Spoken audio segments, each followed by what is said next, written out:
அமரர் கல்கி அவர்களின் அலையோசை. அத்தியாயம் 23. இது என்ன ஓசை? சரஸ்வதி அம்மாளும் சீதாவும் லலிதாவை வீட்டுக்கு வரும்படி சொல்லி அனுப்பியது உண்மைதான்.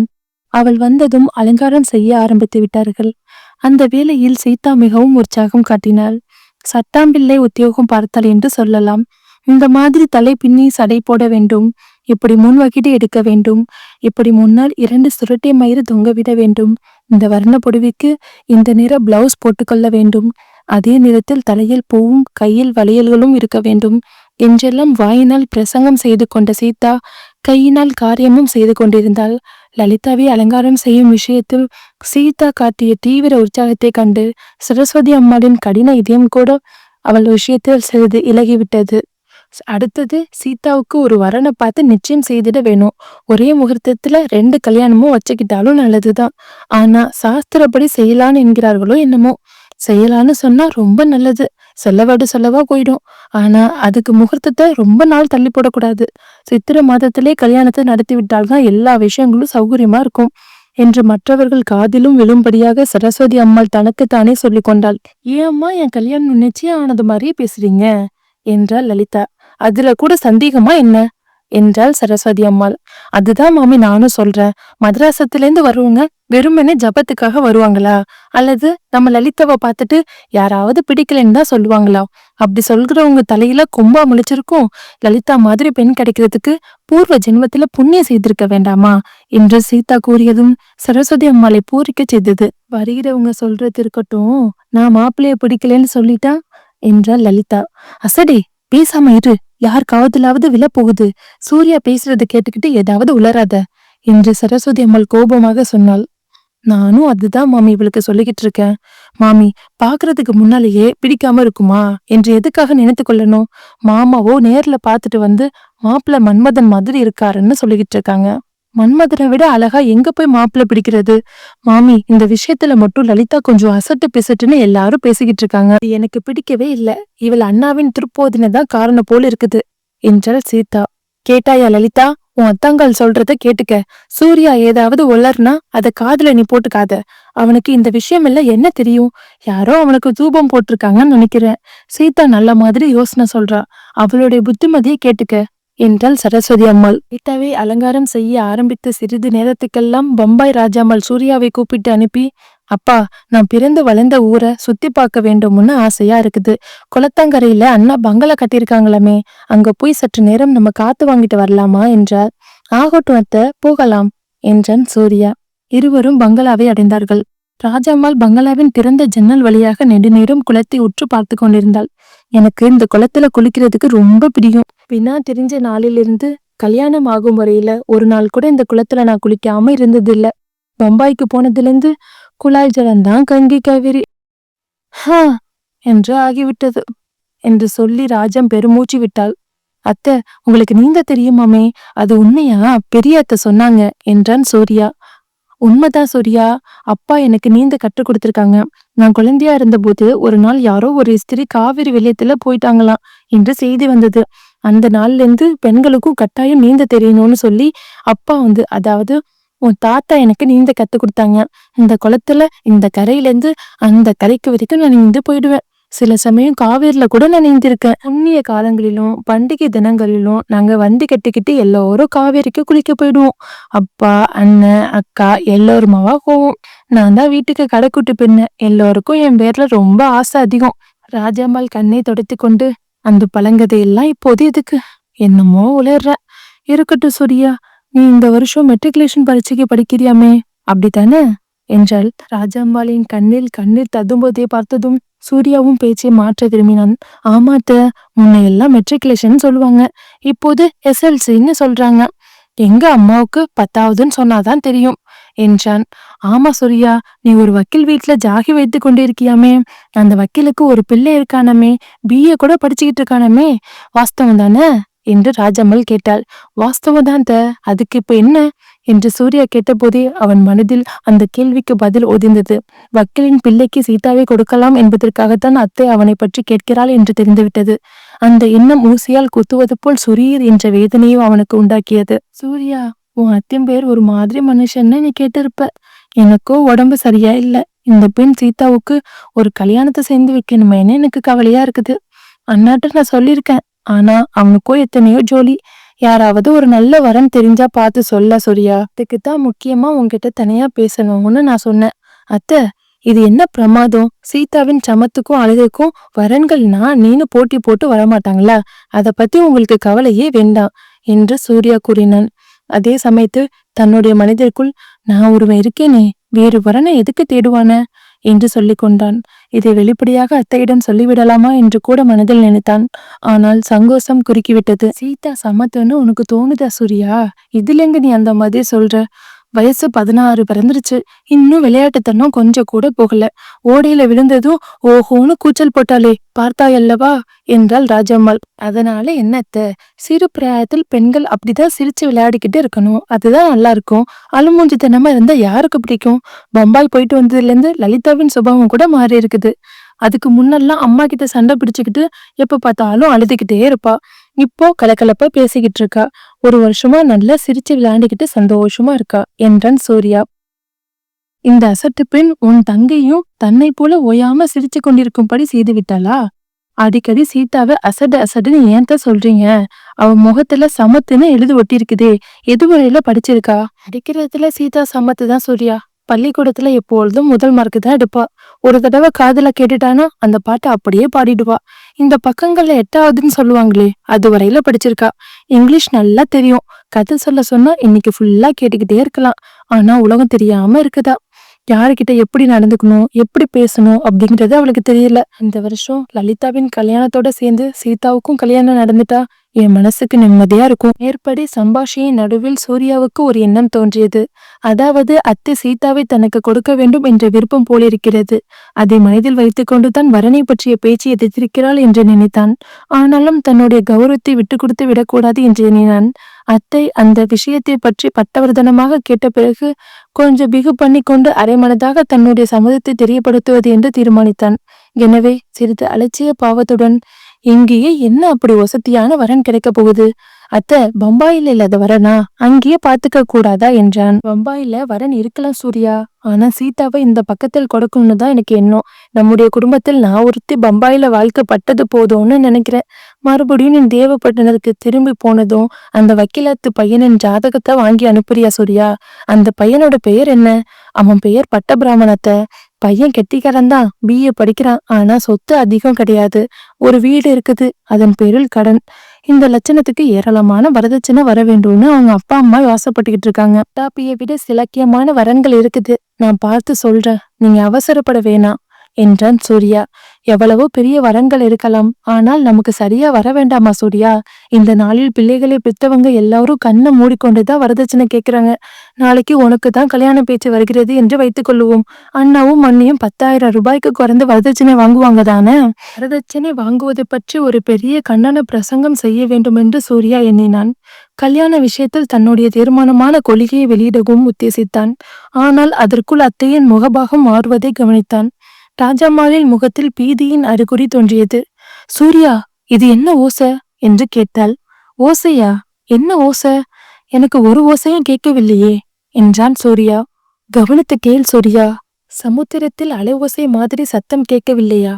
சூர்யாவின் காதிலும் அப்பொழுது அந்த ஓசை கேட்டது. பங்களாவுக்கு வெளியில் எட்டி பார்த்தான்.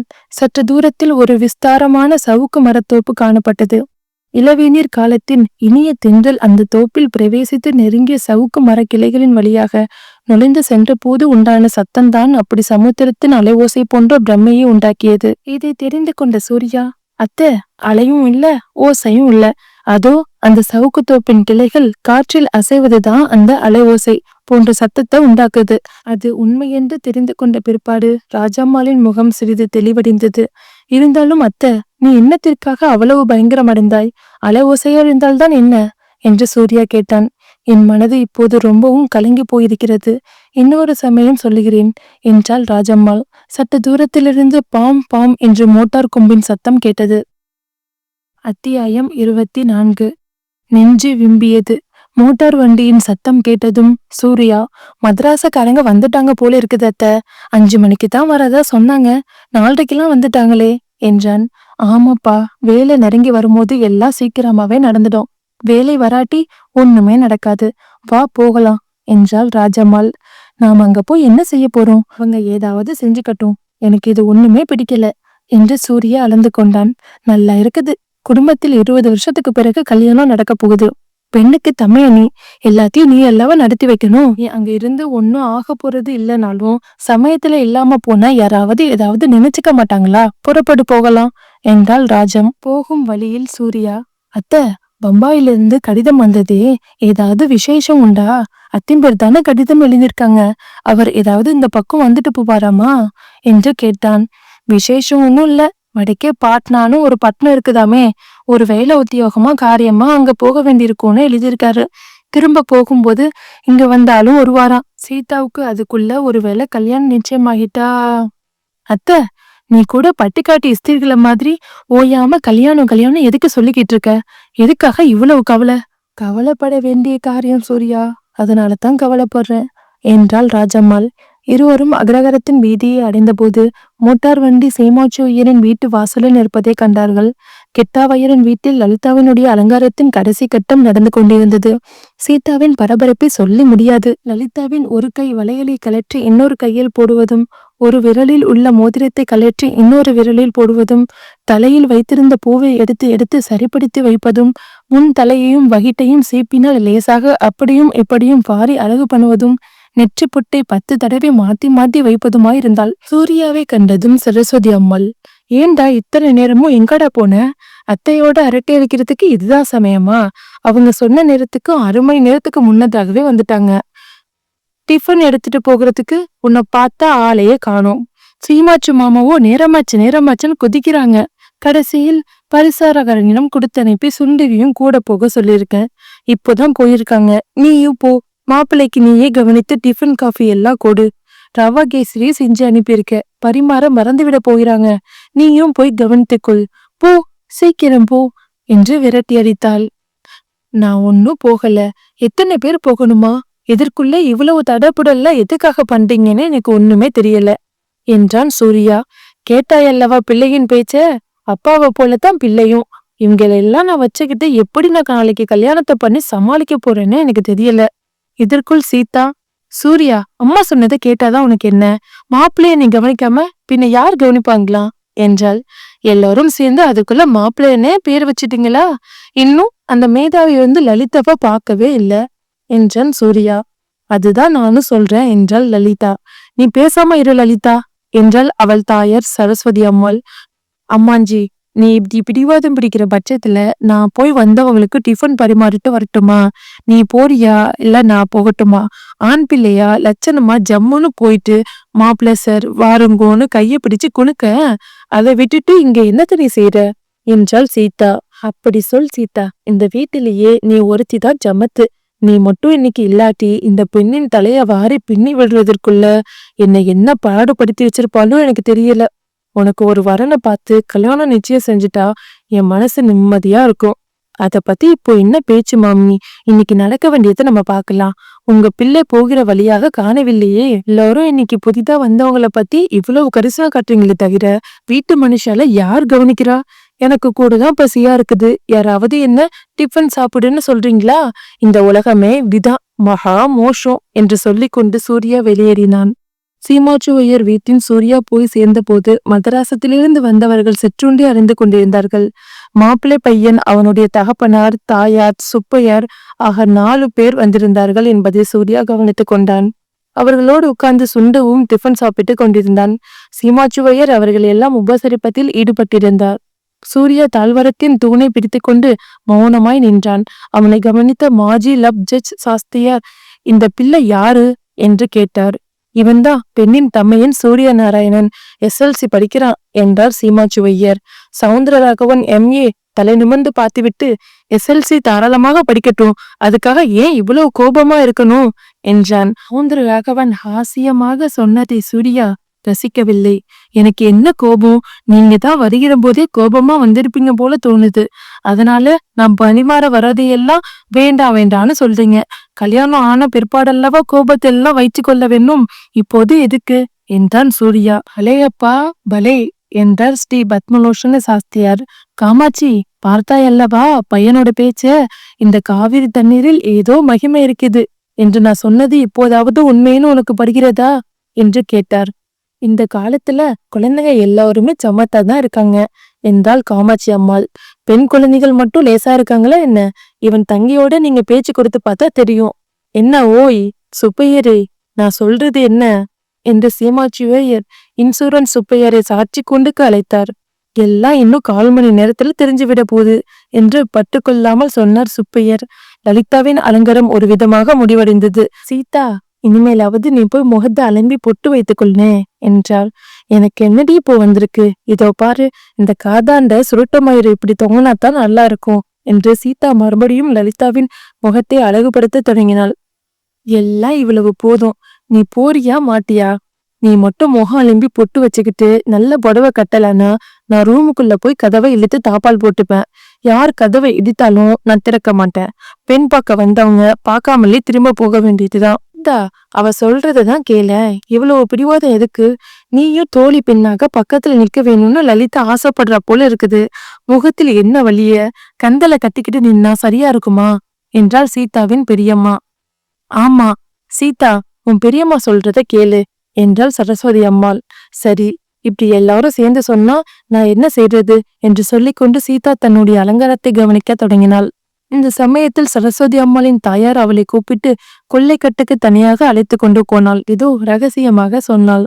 அதற்கு சரஸ்வதி அம்மாள், உனக்கு அலாதியாக ஏதேனும் தோணும், பேசாம இரு, கிண்ணது தண்ணீரை வெள்ளம் கொண்டு போய்விடாது என்று பதில் சொன்னது எல்லோருடைய காதிலும் ஸ்பஷ்டமாக விழுந்தது.